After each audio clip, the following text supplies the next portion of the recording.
하나님의 말씀 보겠습니다.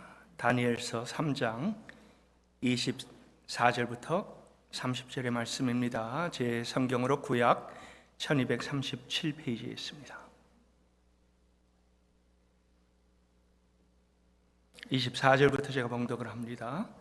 그때에 느부갓네살 왕이 놀라 급히 일어나서 모사들에게 물어 이르되 우리가 결박하여 불 가운데에 던진 자는 세 사람이 아니었느냐 하니 그들이 왕에게 대답하여 이르되 왕이여 옳소이다 하더라. 왕이 또 말하여 이르되 내가 보니 결박되지 아니한 네 사람이 불 가운데로 다니는데 상하지도 아니하였고 그 넷째 모양은 신들의 아들과 같도다 하고 느부갓네살이 맹렬히 타는 풀무불 아기 가까이 가서 불러 이르되 지극히 높으신 하나님의 종 사드락 메삭 아벳느고야 나와서 이리로 오라 하매 사드락과 메삭과 아벳느고가 불 가운데에서 나온지라. 총독과 지사와 행정관과 왕의 모사들이 모여 이 사람들을 본즉 불이 능히 그들의 몸을 해하지 못하였고 머리털도 그을리지 아니하였고 겉옷 빛도 변하지 아니하였고 불탄 냄새도 없었더라. 느부갓네살이 말하여 이르되 사드락과 메삭과 아벳느고의 하나님을 찬송할지로다. 그가 그의 천사를 보내사 자기를 의리해하고 그들의 몸을 바쳐 왕의 명령을 거역하고 그 하나님 밖에는 다른 신을 섬기지 아니하며 그에게 절하지도 아니한 종들을 구원하셨도다. 그러므로 내가 이제 조서를 내리노니 각 백성과 각 나라와 각 언어를 말하는 자가 모두 사드락과 메삭과 아벳느고의 하나님께 경솔히 말하거든 그 몸을 쪼개고 그 집을 거름토로 삼을지니 이는 이같이 사람을 구원할 다른 신이 없음이니라 하더라. 왕이 드디어 사드락과 메삭과 아벳느고를 바벨론 지방에서 더욱 높이니라. 사순절 기간에 우리가 무엇에 집중을 하느냐? 우리의 마음이 무엇에 가 있느냐? 여러분, 사순절은 우리에게 십자가로 집중하는 기간입니다. 십자가의 그 의미와 그 능력이 우리 안에 온전하게 이루어지는 그러한 그 시간입니다. 그럴 때 세상의 헛된 욕심, 우리가 잘못 중점을 맞췄던 그러한 그 모든 것들이 우리 안에 다 사라져 버립니다. 집중이라는 단어는 우리에게는 엄청나게 중요한 단어입니다. 집중의 그 단어 속에 우리가 느낄 수 있는 무게, 영어로 focus, 아니면 초점을 맞추다 이렇게 되어 있습니다. 우리가 무엇에 초점을 맞추느냐에 따라 우리가 무엇에 집중하느냐에 따라 5년 후에 10년 후에 아니면 20년 후에 엄청난 다른 결과를 맞이하게 됩니다. 그래서 우리는 성경에서 이 뿌린 대로 거둔다라는 법칙이 성립이 됩니다. 만약에 여러분들이 복권에 집중을 하고 일확천금을 사서 복권을 사서 일확천금을 꿈꾸는 그러한 그 일을 매일매일 하게 되면요, 내가 하는 일이 아주 하찮아 보입니다. 매일 자신의 일은 하지만은 복권에 집중을 하면요, 그러면은 우리가 하는 일이 눈에 들어오지 않습니다. 헛된 꿈을 꾸게 되지요. 소유하지도 않은 그러한 그 일들을 미래를 그려가면서 그러면서 결국은 우리의 삶은 나락으로 빠져들게 됩니다. 물론 그 중에요, 소수는 실제로 복권에 당첨돼 꿈을 이루는 그러한 것 같은 사람도 있습니다. 근데요, 사실은 이 불로소득은요, 그 사람을 망치게 합니다. 그리고 악몽이 시작이 됩니다. 그 돈이 궁극적으로는 이혼으로 이루어지거나 형제와 불화를 가져오고 가정이 파괴되는 그러한 그 일들도 나타납니다. 이처럼 복권이나 도박이나 술에 집중하면요, 결국은 모든 것을 다 잃게 됩니다. 가정, 행복, 건강, 친구, 또 미래까지 다 잃고 결국은 후회를 합니다. 오늘날 인간의 불행은 여러분이 어디에서 시작이 됩니까? 세상에 집중할 때, 그리고 눈에 보이는 것에 집중할 때 더 중요한 삶의 가치와 방향과 목적을 다 놓치게 되고 방황하다가 그 다음에는 건강도 해치고 마음도 해이해지고 그러다가는 우리는 점점 삶의 의미를 못 찾게 됩니다. 하나님 없는 성공은 그래서 이 잠깐이라고 합니다. 돈 벌고 재물 많이 쌓으면 여러분 행복해질 것 같죠?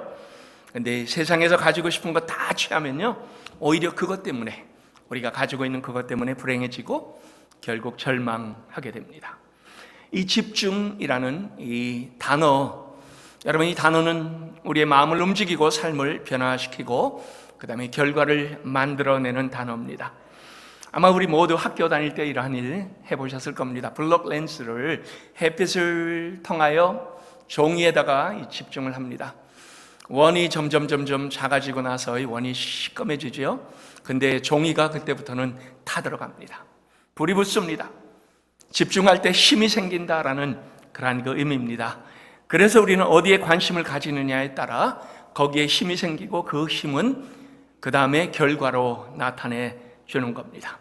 만일 하나님께서 여러분에게 사랑하시는 그러한 그 귀한 하나님의 사랑을 여러분 집중하고 하나님을 경외하며 또 하나님의 말씀에 집중하게 될 때요, 우리는 마음의 기쁨으로 가득 찹니다. 웬만한 어려움 사뿐히 그냥 넘어갑니다. 그리고요, 매사에 긍정적이 됩니다. 주변에 선한 영향력을 행사하게 됩니다. 삶은 부지런해지고요, 생활은 깨끗해지고 대인관계는 다 원만한 그런 그 모습으로 점점 변합니다. 밤에 잠을 잘 잡니다. 그 다음날 활력이 넘치게 됩니다. 가장 중요한 일 하나에 우리가 집중하면요, 다른 것은 다 따라온다라는 그런 그 얘기죠. 그래서 우리는 무엇에 집중을 하고 있는가? 그리고 또 우리가 매일매일 살 적에 우리의 마음이 어디에 가 있는가? 여러분, 이 질문은 너무나 중요한 질문이 됩니다. 많은 사람이요, 유대인에 관하여 배우기를 원하는 것이요, 그들이 가지고 있는 이 건강한 마음가짐 때문입니다. 근데요, 그들은요, 이 세상에 집중하지 않고 하나님을 경외하는 데 집중하는 민족입니다. 어렵고 불리한 그런 환경에서도 세계적인 과학자가 나오고요, 물리학자가 나오고 의학자가 나옵니다. 근데 그들을 우리가 자세히 살펴보면요, 과학이나 아니면은 의학 아니면 자기가 공부하는 그 분야에 집중하지 않습니다. 하나님께 집중합니다. 그리고요, 하나님의 말씀을 매 순간마다 집중하도록 어릴 때부터 훈련을 받습니다. 말씀을 읽지 않으면 공부하지 말라. 말씀 먼저 들어가서 이 말씀을 통하여 하나님과의 교류하지 않으면 너가 공부하는 것은 아무 쓸모없다. 이런 훈련을 받게 됩니다. 그리고 나서 말씀에 의해서 세상을 보고 말씀을 통해서 학문을 보니까요, 수학과 문학, 물리학에 눈을 뜨게 되는 것이고 그 다음에 거기에서 다른 누구보다도 앞서게 되는 겁니다. 그들 중에 노벨 상을 가장 많이 받은 민족이 바로 그러한 그 말씀에 집중한 민족이기 때문에 나온 결과입니다. 우리에게도 여러분들의 동일한 복이 주어졌습니다. 하나님을 창조주 나의 하나님으로 알고 내 영혼이 매 순간마다 하나님께 집중하며 살아가면요, 그러면 모든 일이 우리에게는 승리로 열어지게 됩니다. 그리고 우리의 자녀들이 그러한 가시적인 부모의 신앙을 눈으로 보고 삶으로 체험하고 똑같이 따라하게 되어 있습니다. 즉, 신앙의 선순환 역할이 뭡니까? 보여주는 겁니다. 결코 우리는 말로만 해서는 그들의 마음을 뚫지를 못합니다. 오늘 우리는 하나님께서 이 집중하여 삶의 모든 시련과 어려움을 이겨낸 3명의 유대인 친구들 얘기를 말씀을 통해서 보기를 원합니다. 조국이 침략 당해서 자신들은 어린 나이에 포로로 끌려갔습니다. 그러나 그때 그들은 여전히 하나님께 집중했습니다. 그리고 나서 그 다음에 이 바벨론에서 인정이 되어 고위직에 올라갔습니다. 떵떵거리며 살 수 있는 그 고위직에 가서도 그들은 여전히 하나님께 집중했습니다. 주변의 시기로 참소를 당해 이제는 왕 앞에 끌려왔습니다. 그래도 그들은 여전히 하나님께 집중했습니다. 왕이, 높은 권세를 가진 왕이 그들을 풀무불에 던져 넣어라 라고 명령할 때도 그들은 여전히 하나님께 집중했습니다. 언제 어디서나 상황이 어떻게 바뀐지 그들은 전혀 상관없이 하나님께만 집중했습니다. 이렇게 하나님께 집중할 때 때로 기적도 경험하는 것이 우리의 인생입니다. 하나님의 특별하신 간섭의 손길이 우리의 삶에 오게 됩니다. 그리고 그것을 하나님은 우리에게 너무나 분명하게 보여주고 있습니다. 그래서 오늘 말씀을 통하여 저는 여러분들에게 하나님께서 우리에게 주시는 이 교훈이 2600년의 교훈이 아니고 오늘 우리에게 주시는 교훈이다라는 것을 우리가 받을 수 있기를 바랍니다. 첫 번째, 하나님만 아시는 구원의 방법입니다. 여러분, 이 구원의 방법은 우리의 생각대로 우리가 원하는 대로 이루어지지 않습니다. 하나님의 주권적인 계획과 섭리 속에 이루어집니다. 지난 스토리 여러분들 기억하시죠? 우리 세 친구를 시기했던 사람들이 참소를 했습니다. 왕이 자기의 신상에게 절을 하지 아니한 이 친구를 보면서 다시 기회를 주지요. 왕이 그만큼 그들에게 마음이 있었다라는 얘기입니다. 근데 왕이 세 친구에게 호의를 베풀었지만 이런 지하에 거절을 합니다. 그러면서 뭐라고 대답합니까? 이 일에 대하여 왕께 대답할 필요가 없다라고 하자 왕은 분이 가득하여 낯빛이 변했습니다. 많은 사람들 앞에서 자기 자신이 무시를 당하게 한 그 세 친구에 대하여 드디어 분노가 폭발했습니다. 절제할 수 없을 정도로 화가 난 왕은 다른 사람들에게 이 모든 것을 본보기로 삼고자 해서 뭐라고 합니까? 저 풀무불을 7배나 뜨겁게 하라라고 그렇게 얘기를 합니다. 최대한 뜨겁게 하라라는 말이죠. 자, 이 세 친구는 옷 입은 채로 그대로 결박이 되어 풀무불에 던져졌습니다. 근데요, 얼마나 뜨거웠는지요. 그들을 불에 집어넣으려고 다가서던 그 용사들, 아주 건장한 용사들을 다 태워 죽여버립니다. 여러분, 정상적인 불에서도 이 세 사람은 살아날 수 있는 확률이 전혀 없습니다만, 그러나 더 뜨겁게 달군 불은요, 그들에게 이 살아날 수 있는 가능성을 아예 없애버렸습니다. 근데요, 그 불 안을 들여다보던 왕이 소스라치게 놀랍니다. 왜요? 기적이 발생했기 때문입니다. 영광로 안을 들여다본 왕이요, 자리에서 급히 일어나 곁에 있던 모사들에게 질문을 하지요. 우리 세 사람 들어가지 않았느냐? 근데 저 안에 보니까는 뭐가 보입니까? 결박되지 아니한 네 사람이 불 가운데로 거닐고 있습니다. 그리고 모든 결박이 다 풀어진 채로 거닐고 있었기 때문입니다. 던져진 세 친구는 죽지 않은 거지요. 상하지도 않은 겁니다. 그리고 사람이 한 사람 더 붙었습니다. 그 넷째 모양 신들의 아들로 보였기 때문에 그는 그 질문을 했던 겁니다. 구원의 손길이 뜨거운 풀무불 속에 하나님께서 특별하게 우리 세 친구들에게 임하신 거지요. 느부갓네살 왕은 그 아궁이 어귀에 가까이 가서 세 친구를 부릅니다. 근데 뭐라고 부르나요? 여기 보세요. 26절에 지극히 높으신 하나님의 종 사드락과 메삭과 아벳느고야 나와서 이리로 오라라고 합니다. 왕의 마음이요, 불 안에 이 드러난 그러한 그 현상을 보면서 금방 바뀌어버렸습니다. 그들이 나왔습니다. 보니까는 몸을 헤아지도 못하였고요, 머리털도 그을리지 않았습니다. 그리고 겉옷빛이 변하지 않았고 불탄 냄새도 없었더라라고 그렇게 얘기합니다. 여러분, 여기에서 우리는 무엇을 보게 됩니까? 하나님께서 구원의 가장 극적인 때에 나타나셔 하나님의 놀라운 영광스러운 일을 진행하셨다라는 거죠. 불 속으로 던져지기 전 결박된 세 사람입니다. 그런데 결박에서 풀려 자유롭게 불 속에서 활보를 하고 있는 그 모습, 사실은 살아있어야 될 그 용사들이 죽었는데요, 당연히 죽어야 될 그러한 그 이들은 살아있는 겁니다. 하나님께서 이 주시는 메시지가 뭡니까? 하늘의 뜻이면 용광로에서도 어떠한 극한 상황에서도, 그리고 우리가 이 죽음의 문턱에 갈지라도 하나님은 능히 우리를 살리실 수 있고 구하실 수 있다라는 그러한 그 메시지를 지금 여기서 주고 있습니다. 하늘의 보호와 세밀한 손길은 이 땅의 그 어떤 상황보다 더 크신 하나님을 바라보게 합니다. 여러분이 삶에서 힘든 과정을 거치셨나요? 우리도 매일매일 살아가면서요, 도저히 넘을 수 없는 그러한 그 장애물이 우리 앞에 있다라는 생각을 하게 합니다. 그러나 하나님은 말씀을 통하여 우리에게 주시는 확신이 뭡니까? 이사야서 43장 2절이지요. 내가 물 가운데로 지날 때에 내가 너와 함께 할 것이라. 강을 건널 때에 물이 너를 침몰하지 못할 것이며 내가 불 가운데로 지날 때에 타지도 아니할 것이요 불꽃이 너를 사르지도 못하리니 대저 나는 여호와 내 하나님이요 이스라엘의 거룩한 이요 내 구원자임이라. 여러분, 여기에서 가장 중요한 게 뭡니까? 기적에 대한 것이 아닙니다. 하나님이 누구신 거에 대한 겁니다. 하나님은요, 이 세상의 모든 역사 속에서 가장 우리에게 두드러지게 보여주기를 원하셨던 것이 바로 하나님이 누구신가, 온 세상에 하나님이 누구신가를 하나님은 알기를 원하셨습니다. 누구를 통하여? 바로 저와 여러분을 통하여 하나님은 그것을 온 땅에 보여주시기를 원하신 겁니다. 성도 여러분, 어떤 상황을 맞이해도 하나님은 내 앞에 어떠한 어려움보다 더 크신 분이다. 이게 바로 오늘의 메시지입니다. 오늘 우리에게 주신 이 귀한 메시지 여러분 확신하시나요?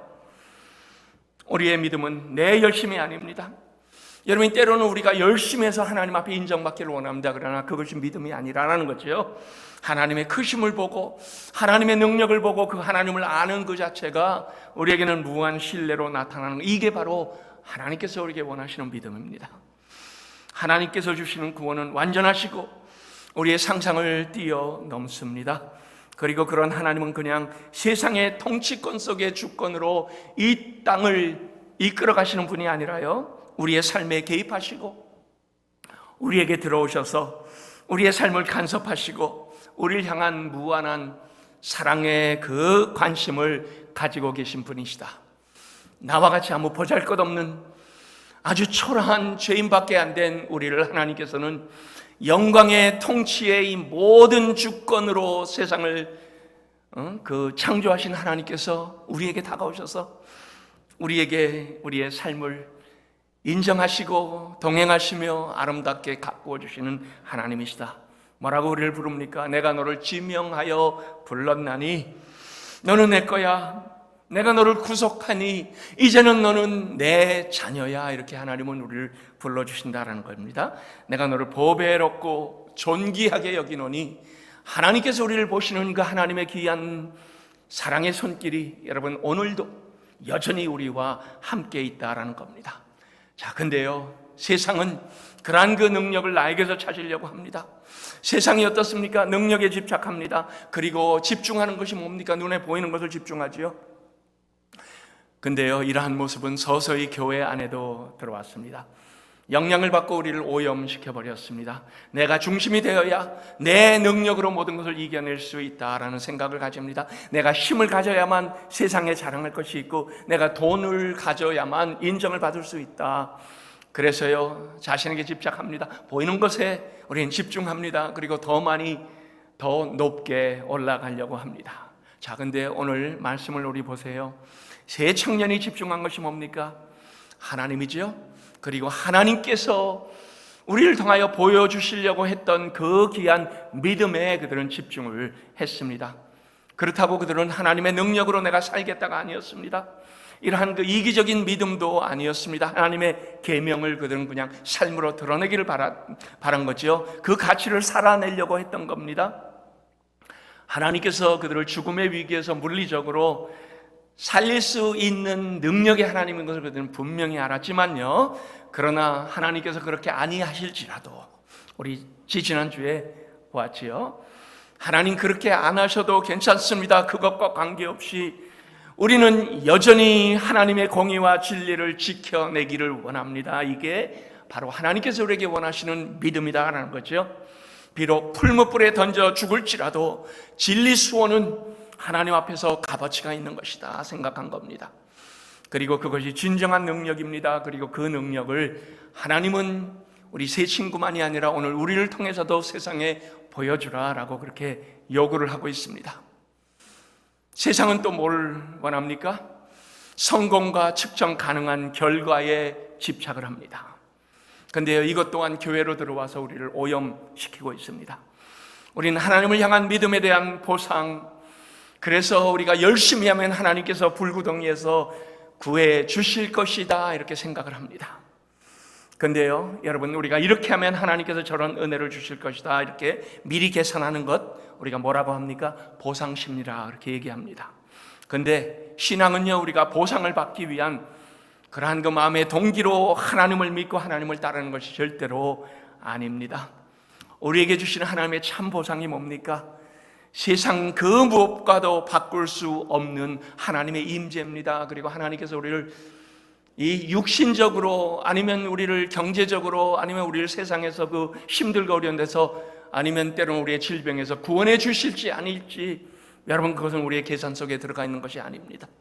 우리는 그냥 하나님을 믿고 따르고 신뢰하고 하나님의 그 영원한 주권 속에 우리 자신을 맡기는 것, 그것이 진정한 믿음이고 그것이 진정한 하나님의 임재를 경험하는 겁니다. 우리는 성경에서 모든 사람이 다 이런 육체적인 구원을 받았다라고 생각을 하지만 안 그렇습니다. 죽어간 사람이 훨씬 더 많습니다. 스데반이 돌에 맞아 죽어가는 그때요, 스데반은 성령 충만하여 하늘을 주목했습니다. 그때 하나님께서 영광과 예수님께서 하나님의 우편에 앉으신 것이 아니죠, 벌떡 일어나셨습니다. 그래서 이 스데반을 맞이해 주셨습니다. 고난과 그 다음에 그 아픔의 상황에서 우리 하나님께서는 스데반에게 내가 너와 함께 있다라는 그 귀한 임재를 우리에게, 스데반에게, 그리고 오늘 우리에게도 보여주십니다. 그리고 그 뜨거운 사랑을 알게 하신 것, 여러분, 그게 우리에게는 가장 영광스러운 겁니다. 재정적인 어려움 속에서 여러분이 하나님께 집중할 때 하나님께서 그 임재를 여러분들에게 분명히 보여주실 겁니다. 투병 중에도 여러분이 하나님 말씀에 집중할 때 하나님께서 여러분과 함께 하시는 것을 분명히 보게 될 겁니다. 지금 저 우크라이나에서 포탄이 떨어지는 전쟁터에서도 참 성도는요, 하나님의 임재를 경험할 수 있습니다. 그리고 하나님께서 그들의 목숨을 데려가실지 아닐지 우리는 알지 못하지만은, 그러나 가장 중요한 것은 하나님께서 이 주권적인 역사를 통치하신다라는 그것을 믿고 그 안에서 하나님을 여전히 따르는 겁니다. 그리고 그걸 통하여 하나님의 뜻이 이루어지기를 바라는 삶을 우리는 살아가야만 합니다. 빌립보서 1장 29절에 보면 그리스도를 위하여 너에게 은혜를 주신 것은 다만 그를 믿을 뿐 아니라 또한 그를 위하여 고난도 받게 하려 하심이라 라고 했습니다. 하나님은 때로 우리의 고난을 통하여 영광을 받으시기를 원하십니다. 그래서 우리 베드로를 보면요, 요한복음 21장 19절에 베드로의 죽음에 대한 기록이 나와 있습니다. 이 말씀을 하심은 베드로가 어떠한 죽음으로 하나님께 영광을 돌릴 것을 가리키심이니라 라고 했습니다. 베드로는요, 예수님을 부인했죠. 그리고는 이제 자기 살 길을 찾아 저 갈릴리로 다시 갔습니다. 그런데 예수님께서 그에게 찾아오셨습니다. 그리고 그를 회복해 주셨습니다. 그 후에 베드로는 여러 곳을 다니며 많은 일을 했습니다. 그래서 우리의 생각은요, 하나님께서 그를 살려주셔서 더 많은 일을 하게 하셨으면 얼마나 더 유익했을까, 하나님의 나라가 얼마나 더 귀하게 계속 확장했을까, 이런 생각을 합니다. 그런데 하나님께서 베드로를 통하여 더 큰 영광을 받으신 것은 뭡니까? 그의 죽음의 자리였습니다. 베드로는 자기가 십자가에 달려 죽어야 될 바로 그때에 주님께서 십자가에 바로 달려 죽으셨는데 내가 어떻게 감히 똑바로 달릴까 해서 그는 거꾸로 달려 순교하면서 하나님께 갔습니다. 그런데요, 여러분이 이것이 당시 로마 전역에 잔잔한 효과를 만들어냈습니다. 그리고 진정한 하나님의 신앙을 볼 수 있도록 많은 사람의 마음에 다시 한번 도전을 주는 그러한 그 사건이 되었습니다. 여러분, 누구에게나 우리는 고난은 싫은 겁니다. 그런데 하나님의 계산 방법은 우리의 방식과는 완전히 다릅니다. 세상은 힘을 추구하죠. 높이 올라가려고 부추깁니다. 없으면은 짓밟히고 깔 보인다라고 합니다. 그래서 우리는 세상에서의 삶에서 잠시 타협하라라고 우리의 마음속에서는 속삭이기도 합니다. 그러나 하나님의 진리는 타협하기 위하여 주어진 것이 아닙니다. 진리는 믿음으로 굳게 서기 위하여 하나님께서 우리에게 주신 겁니다. 귀하게 쓰길 원하는 사람은 하나님께서 고난을 주십니다. 놀라운 것은요, 이 고난의 풀무에 들어가서 믿음으로 상황을 이겨낸 모든 사람에게 하나님께서 사명을 맡기신다는 겁니다. 먼저 우리를 이러한 고난의 풀무 속에 집어넣어 주시고 뜨거운 불 속에서 하나님은 우리를 정화시키시고 거룩하게 하시고 성숙하게 한 단계 업그레이드를 시켜서 하나님 원하시는 그러한 그 도구로 우리를 사용해 주십니다. 제가 인도네시아에 있을 때요, 인도네시아 교회가 무슬림들에 의한 무한한 핍박을 받고 많은 우리 성도들이 죽어가는 그러한 그 일들이 있었습니다. 예배당도 불에 타는 그러한 그 일들이 여기저기서 나타났습니다. 처음에는 그들이 너무 아파요. 하나님 너무 힘듭니다. 이 모든 아픔이 우리에게 비껴가게 해주세요. 이젠 그만, 하나님 이 모든 핍박을 하나님께서 스탑시켜 주세요. 이게 그들의 기도였습니다. 그렇지만 내성이 생기면서 그들이 성숙해지기 시작했습니다. 그리고 나서 그들이 기도가 바뀌었어요. 하나님, 고난을 이길 힘을 주세요. 언제까지 이 고난이 우리에게 닥칠지, 우리 중에 얼마나 더 많은 순교자가 나올지 우리는 모르지만, 그러나 이것을 우리가 이겨내며 하나님의 뜻을 이루기를 원하는 교회가 되기를 바랍니다. 그리고요, 하나님은 그들의 순교의 피를 사용하셔서 지금은 엄청난 영혼들이 하나님께 돌아오고 있는 그 모습을 우리가 보게 됩니다. 우리는 흔히 생각하기를요, 이 고난과 죽음은 다른 사람에게만 있는 걸로 우리는 생각합니다. 나에게서 극적인 구원의 손길, 나에게 다가와 이 용광로에서 하나님께서 동일하게 나를 구원해 주시고 빼내 주시기를 기대합니다. 산같이 높은 이러한 그 장애물을 가뿐히 하나님을 믿으면 넘게 해주시겠지, 힘든 모든 것 다 비켜가고 핑크빛의 꽃길만 우리에게 열리기를 바라는 그러한 그 믿음 생활을 하시는 분들이 있습니다. 그런데 여러분, 그것이 여러분의 신앙이라면 착각입니다. 하나님은 기적은 물론 우리가 필요할 때 주시지만은, 그러나 하나님께서는 선택적으로 그 기적을 주시기 때문에요, 우리가 원하는 대로 기적을 주시는 것은 아닙니다. 그리고 모두가 다 이러한 기적은 동일하게 임하는 것은 아닙니다. 기독교 역사를 보면 오히려 훨씬 더 많은 순교자들이 있었습니다. 지금까지도 하나님은 순교자들의 피를 더 큰 헌신을 이루는 발판으로 사용해 주셨습니다. 초대교회 때 수많은 성도들이 로마에 의하여 화형에 처해졌습니다. 기름을 부글부글 끓는데 산 사람을 그냥 통째로 집어넣었습니다. 그때 초대교회 교부 중 한 분인 폴리캅, 화형을 당하기 전에 너무나 귀한 분이니까 회유를 시작했습니다. 로마 황제에게 절하고 예수를 부인하면 살려주겠다라는 그 얘기를 했을 때, 폴리캅, 참 믿음에 귀한 우리 신앙의 아버지가 이런 얘기를 했습니다. 86년간 성견 주님을 내가 어찌 배반하리요? 내 한 목숨 살겠다고 주님 배반하는 일은 절대로 하지 않겠다. 그리고 화형을 당했습니다. 그때 성령께서 그에게 담대함을 주셨고, 기독교가 그 이후로 로마 전역으로 퍼져나가는 계기가 되었습니다. 이러한 사람들의 신앙의 결단이 당시에는 하나님을 증명하는 귀한 증거로 하나님께서 사용하여 주셨던 겁니다. 은혜로 이 모든 과정을 이겨내는 사람들, 그리고 그 안에서 감사로 생을 마친 사람들 너무나 많습니다.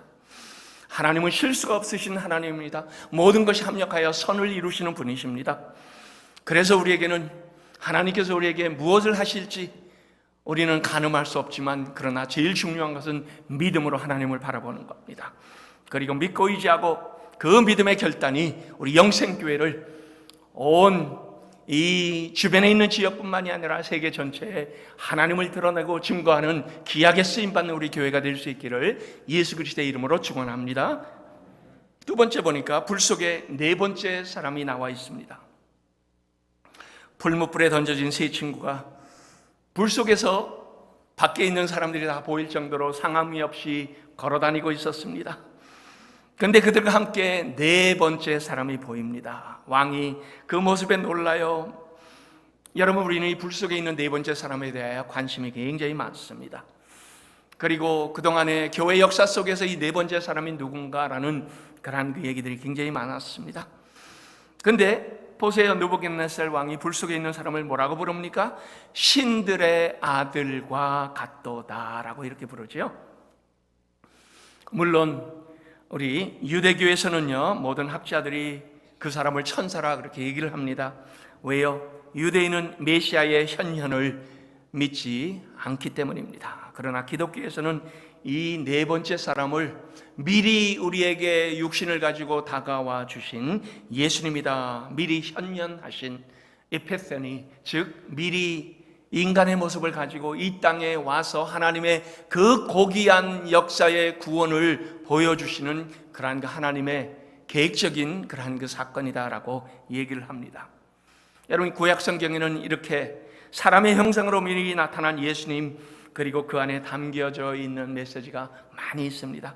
창세기 18장에 보면 여호와께서 상수리 숲을 근처에 두 천사와 함께 아브라함을 찾아가지요. 그리고 뭘 약속합니까? 사라가 임신할 것을 약속을 합니다. 왜요? 사라가 임신하는 그 자체가 중요한 것이 아니라 거기에서 그 씨가 앞으로 메시아의 그 혈통이 될 것이다 라는 그 가장 고귀한 약속, 그것을 주기 위하여 하나님은 그냥 꿈에서 얘기한 것도 아니요, 하나님은 직접 찾아오셔서 인간의 육신을 가지고 그 약속을 해주십니다. 여호수아 5장에도 마찬가지죠. 여호와 군대장관이 칼을 빼어 손에 들고 사람의 모양으로 여호수아 앞에 나타납니다. 그리고는 뭐라고 합니까? 내가 선 땅은 거룩한 곳이니 신을 벗으라. 모세 때도 하나님께서 이 말씀하셨습니다.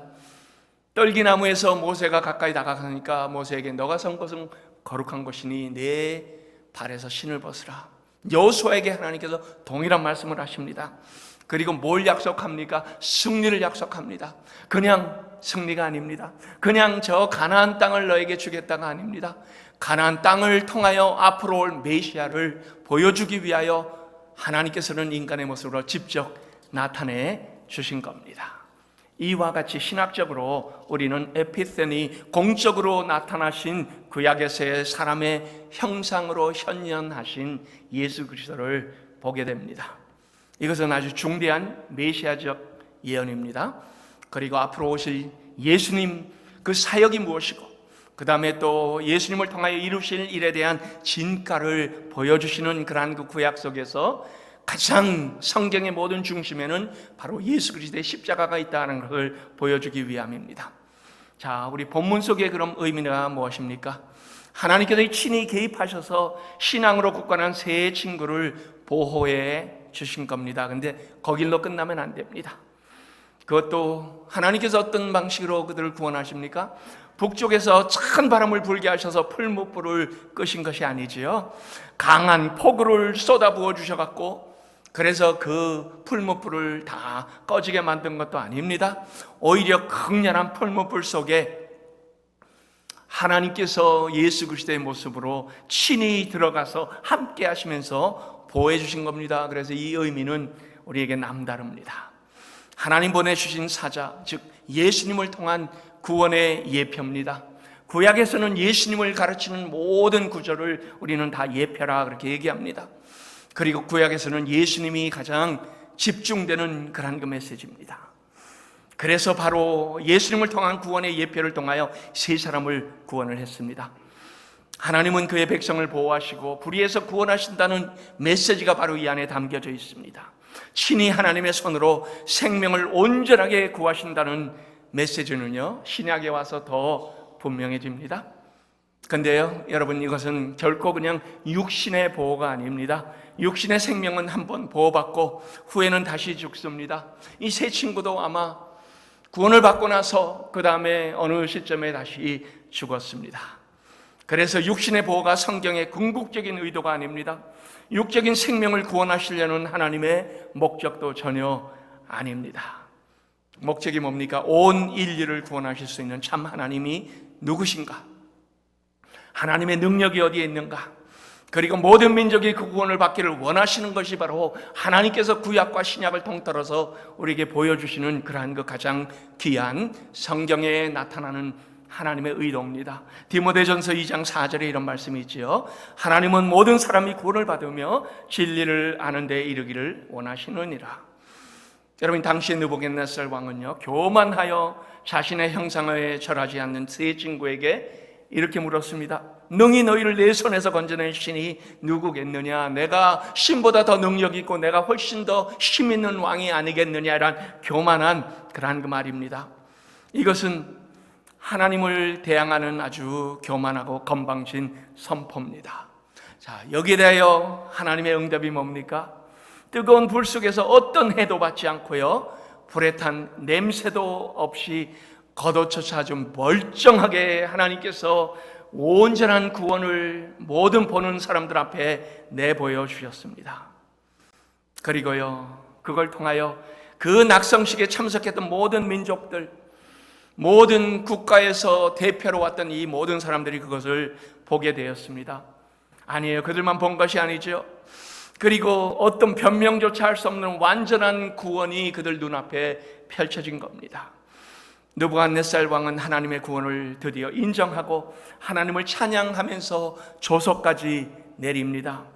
뭐에 대해서 얘기합니까? 여기 보니까 각 백성과 나라와 각 언어를 말하는 자가 뭘 얘기하라고 합니까? 이와 같이 사람을 구원할 다른 신이 없음이라. 하나님에 대하여 경솔히 말하는 자는 그 몸을 쪼개고 그 집을 걸음터로 삼겠다. 여러분, 이러한 그 조서 속에 나와 있는 것, 저는 이것이 엄청난 선교적인 선포다라고 생각을 합니다. 이방인 왕의 입에서 나온 하나님을 높이는 말, 하나님을 믿지 아니하는 이러한 그 주변에 있는 모든 사람들이 그걸 목격하고 아마 그들도 고개를 역시 같이 하나님에 대하여 인정을 했을 겁니다. 아주 아름다운 하나님의 역사의 방편이 바로 오늘 이 안에서 이 클라이맥스로 나타나고 있습니다. 하나님을 높이는 말은 당시뿐 아니라 지금도 여전합니다. 우리를 통하여 하나님께서 주인 되신 하나님의 영광을 보여주기를 원합니다. 성도들이 세상에 나가서 향기를 풍길 때, 성도들이 세상에 나가서 오늘도 우리 찬양한 이 십자가를 우리가 능력으로 드러내고 삶의 향기로 주변에 있는 사람들에게 나타낼 때, 여러분, 그 십자가는 그냥 하나의 조형물이 아닙니다. 우리의 삶으로 살아내야만 그것이 진짜 십자가가 되는 겁니다. 역사적으로 조형물로 그냥 십자가를 붙잡았던 교회들은 다 나중에는 쓰러져 갔습니다. 그러나 그 십자가를 진정한 삶의 생명으로 나타냈던 교회들은 하나님께서 인정하시며 사용하시고 놀라운 하나님의 영광을 드러냈던 겁니다.